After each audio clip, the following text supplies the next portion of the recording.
House of wellness के एक और एपिसोड में आप सबका स्वागत है। आज फिर से हमारे साथ है डॉक्टर सना मर्चेंट, जो कि आज हमें लूपस के बारे में इंफॉर्मेशन देंगी। Over to you doctor Sana. आज हम बात करेंगे लूपस के बारे में। Lupus is short for systemic lupus erythematosus. ये एक यूनिक बीमारी है कॉल्ड ऑटो इम्यून डिजीज़। इसका मतलब है कि ये बीमारी में शरीर अपने आप को अटैक करता है।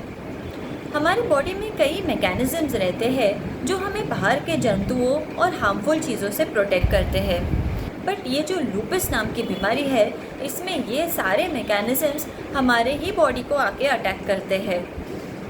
ये मोस्ट कॉमनली फीमेल्स में पाई जाती है, स्पेशली जिनका एज है 15 से 45 साल के बीच में, बट मेल्स में और बाकी एज ग्रुप्स में भी पाई जा सकती है।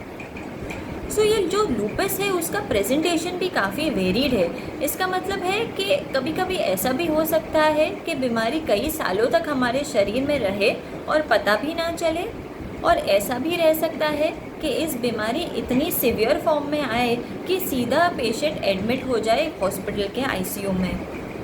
सो ये बहुत वेरीड प्रेजेंटेशन है इसका, और कई तरह के सिम्टम्स इसमें रह सकते हैं। सम ऑफ द कॉमन सिम्टम्स हम गो थ्रू करेंगे।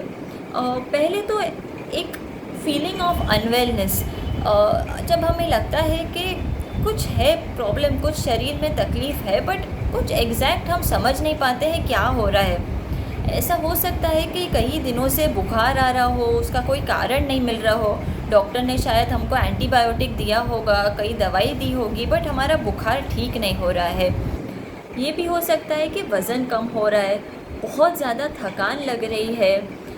ये कई हमें फीलिंग देते हैं कि शरीर में कुछ बीमारी रह सकती है, बट पता नहीं चल रहा है कि ये क्या है। हेयर लॉस एक और कॉमन साइन है। रैश, स्पेशली चीक्स के एरिया में जो सन एक्सपोजर पे पड़ जाए, माउथ में अल्सर्स होना, शरीर पे रैश आना, जॉइंट पेन, जॉइंट स्वेलिंग होना, ये सारे इस बीमारी के मैनिफेस्टेशंस हो सकते हैं। ऐसे ली हमारे बॉडी के कई ऑर्गन्स को भी इन्वॉल्व कर सकती है, जैसे कि हार्ट, लंग्स, किडनी और ब्रेन भी। एंड इस तरह से ये सारे ऑर्गन सिस्टम के इन्वॉल्वमेंट के वजह से इनकी तकलीफ़ के साथ भी मैनिफेस्ट कर सकते हैं। For example, kidney function derange होके, यूरिन कम आके, क्रिएटिनिन लेवल हाई होके प्रेजेंट कर सकती है। ब्रेन इन्वॉल्वमेंट में फिट्स आ सकते हैं। लंग इन्वॉल्वमेंट में चेस्ट पेन, ब्रीदिंग डिफ़िकल्टी हो सकता है। सो जैसे हम सोच सकते हैं या देख सकते हैं, ये बीमारी एक्चुअली बहुत सारी तरह के बाहर आ सकती है। सो अगर आपको या आपके डॉक्टर को सस्पिशन है कि आपको लूपस हो सकता है, तो पहले तो डॉक्टर आपको एग्ज़ामिन करेगा। इसमें अभी कभी कई अवेलेबल ट्रीटमेंट ऑप्शंस है, और बहुत सारे मेडिकेशंस यूज़ हो सकते हैं, सच एज स्टेरॉइड्स, और दूसरे मेडिकेशंस जो आपकी इम्यूनिटी कम करेंगे। बिकॉज़ ये बीमारी बॉडी के अटैक अपने आप पे के वजह से पाई जाती है। सो सारे जो मेडिसिन इसमें यूज़ होते हैं वो कोशिश करेंगे कि ये बॉडी पे जो अपना खुद का अटैक है वो कम करे, क्योंकि आपकी इम्यून सेल्स ही है जो बॉडी को अटैक करने वाले हैं। ये दवाइयों से आपकी इम्यूनिटी कम हो सकती है, और ये अनफॉर्चुनेटली आपको इन्फेक्शंस को प्रीडिस्पोज कर सकता है। बट अभी कई सारी दवाइयाँ अवेलेबल है लूपस के लिए, and some of them do not have as much side effect as others. तो बेसिकली जो दवाई इसके ट्रीटमेंट में यूज़ होती है, it depends on how severe आपका बीमारी है।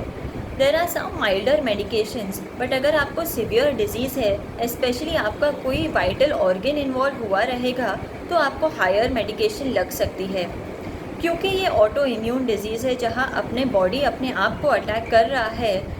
सो दी ओनली वे ये अटैक रोकने के लिए हमारे पास है is to suppress our immunity.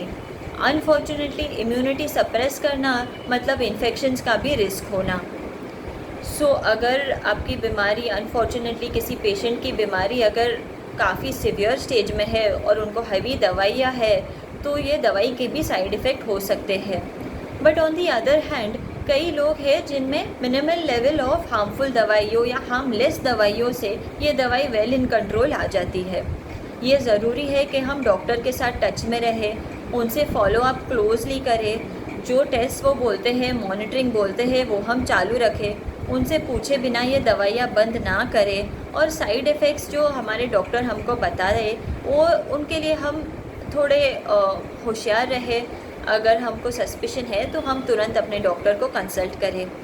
ये बीमारी is best treated by rheumatologist. Rheumatologist specialist रहते हैं जिनको काफ़ी एक्सपीरियंस रहता है SLE संभालने में, और कई पेशेंट्स कई सालों तक with great relief to their symptoms या डिजीज़ के साथ रहते हैं। आई होप आपको कुछ अच्छा यूज़फुल इन्फॉर्मेशन मिला हो ये बीमारी के बारे में। Thank you. Thank you, Dr. Sana. That was very, very informative. Viewers, please, if you like this episode, do like, share, and subscribe to our channel. Cheers to wellness.